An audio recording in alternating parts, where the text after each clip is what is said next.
Gustong-gusto nga ng alaga ko yung mga ganitong luto, lalong-lalo na kapag pinya juice pa nga yung inilagay ko dyan. Yan po part nga yung ginamit ko. Pwede rin naman dyan yung pork belly, basta may konting taba mga auntie. Syempre, pwede nyo rin ito gawin sa chicken o kaya sa pork ribs or yung baby back ribs, ganon. So, una lang is pagmantikain natin yan dahil igigisa natin yan sa sarili niyang mantika. Mas masarap kasi yung ganito, i-fry muna natin hanggang sa mag-golden brown para lumabas naman yung mga excess na taba niya mga auntie, no? So, mahirap na kumakain ka ng purong cholesterol, ganon.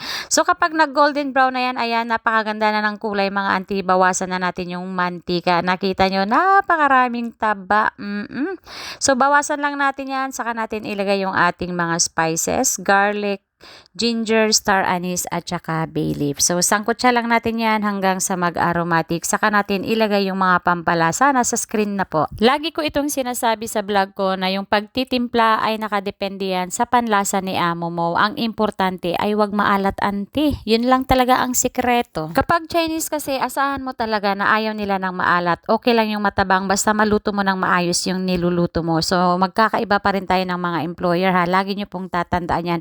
Hindi lahat ng niluluto ko ay nagugustuhan ng amo mo. Kailangan mo pa ring pag-aralan ang gusto ni employer. So, ayun na nga, ililipat ko lang yan sa kaserola para matakluban natin at papakuluan natin yan hanggang sa lumambot yung ating karne.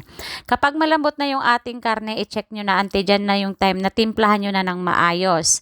Kapag okay na yung timpla, palakasan nyo yung apoy para lumapot yung kanyang sauce, ganyan. Parang humba lang yan sa atin, ganyan. O, di ba? Parang adobo lang sa atin. O, salamat sa inyong panonood. Sharing is caring.